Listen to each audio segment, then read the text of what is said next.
Salut tout le monde. Moi, c'est Théo Bernard. Et sur cette chaîne, on explore ensemble l'univers de l'automobile. Du fonctionnement des systèmes aux bons réflexes pour entretenir votre voiture au quotidien. Chaque vidéo est pensée pour vous rendre la route plus simple, plus sûre et surtout moins coûteuse. Si ce genre de contenu vous parle, pensez à cliquer sur j'aime, à vous abonner et regarder la vidéo jusqu'au bout.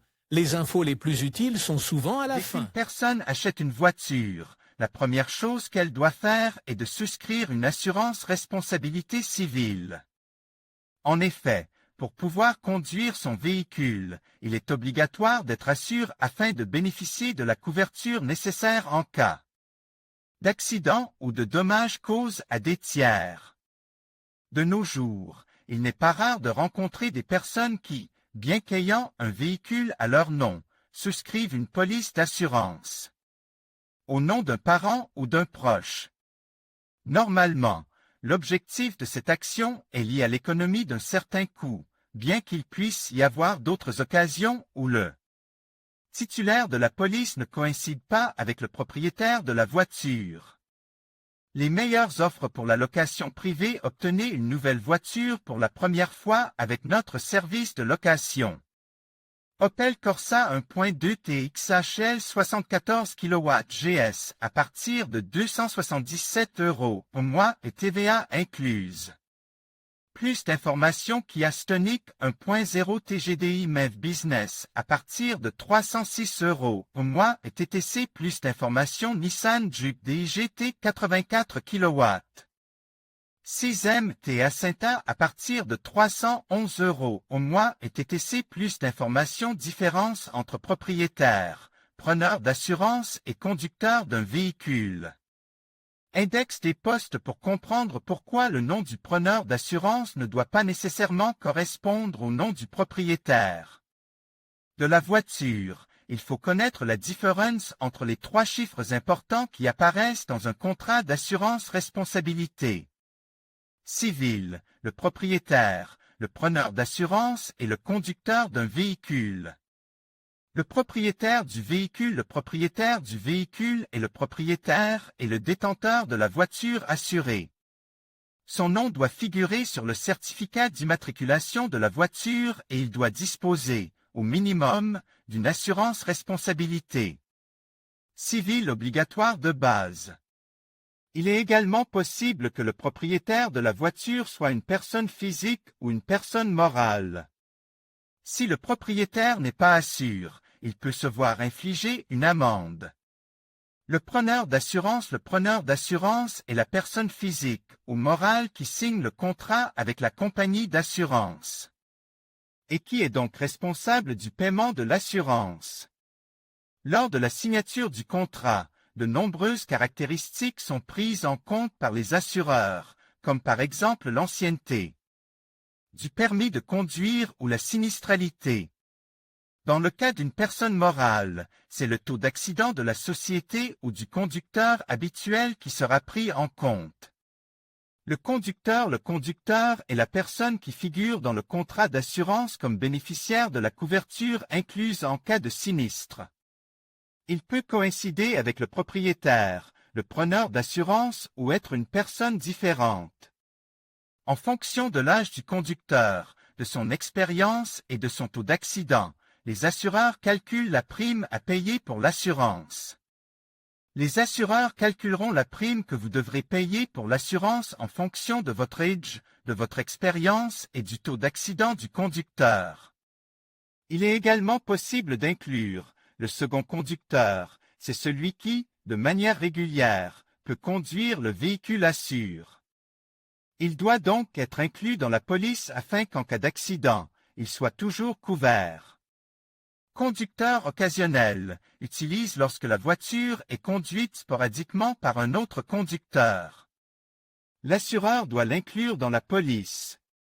Le propriétaire de la voiture et le preneur d'assurance ne peuvent-ils pas être identiques? Après avoir compris la différence entre le propriétaire de la voiture, le conducteur et le preneur d'assurance, il est nécessaire de préciser que, dans la majorité des cas, ces trois chiffres correspondent généralement à la même personne. Toutefois, il est important de préciser qu'il n'est pas obligatoire que le preneur d'assurance soit le propriétaire du véhicule. Par exemple, une personne qui achète un véhicule peut le mettre à son nom et être ainsi le propriétaire du véhicule et, entre-temps, souscrire l'assurance au nom d'un membre de sa famille. De cette manière, le conducteur habituel pourrait être le propriétaire et le preneur d'assurance le conducteur habituel. Avantages possibles sur le prix de l'assurance. Comme indique ci-dessus, le prix de la police est influencé par différents facteurs. La principale variante prise en compte par les assureurs est l'âge et l'expérience de conduite du titulaire de la police. Ainsi, moins un conducteur a d'expérience, plus il est susceptible d'avoir un accident et donc plus le prix de la police d'assurance est élevé. C'est pourquoi, dans certains cas, les jeunes conducteurs choisissent de mettre leur assurance automobile au nom de leurs parents, ce qui permet de réduire le coût de l'assurance. Il ne faut pas oublier que, si cette pratique est appliquée, lorsque, après un certain temps, le propriétaire de la voiture voudra mettre l'assurance à son nom, le coût augmentera parce qu'il n'a jamais été le titulaire de la police d'assurance. Par conséquent, bien qu'à première vue cela puisse sembler être un avantage, à long terme ce n'est probablement pas si avantageux pour le propriétaire de la voiture, car il ne pourra pas commencer à accumuler des bonus et en profiter à l'avenir. L'exception où le propriétaire est obligé d'être le preneur d'assurance. Chaque assurance a ses propres conditions, mais il existe une exception dans laquelle, de manière obligatoire, la compagnie peut imposer que le propriétaire de la voiture et le preneur d'assurance soient la même personne. C'est le cas lorsqu'il s'agit d'une personne âgée de moins de 25 ans. L'objectif de cette exception est de permettre aux assureurs d'éviter les fraudes. Lorsque le preneur d'assurance a moins de 25 ans, il est entendu qu'il a moins d'expérience de la conduite et qu'il est donc plus susceptible d'avoir un accident. Trouver une bonne compagnie d'assurance avec des prix compétitifs est une préoccupation que vous pouvez oublier si vous avez un leasing automobile pour particuliers. De cette manière, et grâce au paiement mensuel fixe, vous pouvez avoir la tranquillité d'esprit d'avoir une assurance tout risque, avec tous les services couverts. En conclusion, il est possible d'assurer une voiture au nom d'une autre personne, mais cela nécessite de respecter certaines conditions et de bien comprendre les implications légales et financières. Il est essentiel de communiquer clairement avec votre assureur et de vous assurer que toutes les informations fournies sont exactes. N'oubliez pas que la transparence est la clé pour éviter des complications en cas de sinistre. Prenez le temps de bien vous renseigner et de choisir la meilleure option pour votre situation. Merci d'avoir regardé cette vidéo et à bientôt pour d'autres conseils pratiques.